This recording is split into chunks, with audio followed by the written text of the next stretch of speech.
ఇండస్ట్రీలో crazy rumours spread అవుతున్నాయి. Makers official గా అనౌన్స్ చేయకపోయినా ఇది ఫిక్స్ అంటూ ముందుగానే ప్రెడిక్ట్ చేస్తూ ఆడియన్స్ లో ఎక్సైట్మెంట్ పెంచేస్తున్నాయి.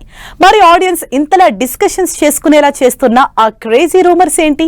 ఈ వైరల్ న్యూస్ ఎవరు స్ప్రెడ్ చేస్తారో తెలియదు, కానీ వన్స్ అవి బయటికి వచ్చాక వాటిపై క్లారిటీ కావాలని ఫ్యాన్స్ చేసే హంగామా మామూలుగా ఉండదు.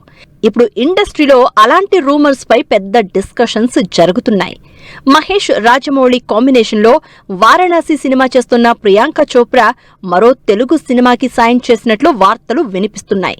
అది కూడా నాగాస్విన్ ప్రభాస్ కాంబినేషన్ లో తెరకెక్కే కల్కి 2లో సుమతిగా ప్రియాంక నటించే ఛాన్స్ ఉందని ప్రచారం జరుగుతోంది.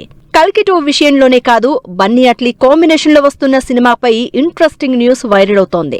సైన్స్ ఫిక్షన్ బ్యాక్ డ్రాప్ లో తెరకెక్కుతోన్న ఈ సినిమాలో పూజా హెగ్డే స్పెషల్ సాంగ్ చేస్తున్నట్లు రూమర్ స్ప్రెడ్ అవుతోంది.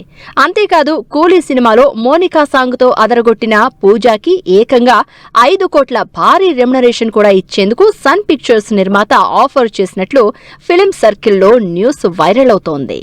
ఈ రూమర్స్ తో పాటు సల్మాన్ ఖాన్, వంశీ పైడిపల్లి కాంబినేషన్ లో ఓ సినిమా రాబోతోందని కొంతకాలంగా ప్రచారం జరుగుతోంది. అయితే ప్రస్తుతం సల్మాన్ ఖాన్, అపూర్వ లాఖియా డైరెక్షన్ లో బ్యాటిల్ ఆఫ్ గాల్వన్ సినిమా చేస్తున్నారు. మొత్తంగా మేకర్స్ నుంచి ఎలాంటి హింట్ రాకముందే ఇండస్ట్రీలో స్ప్రెడ్ అవుతోన్న ఈ రూమర్స్ ఆడియన్స్ కి హాట్ డిస్కషన్స్ అవుతున్నాయి.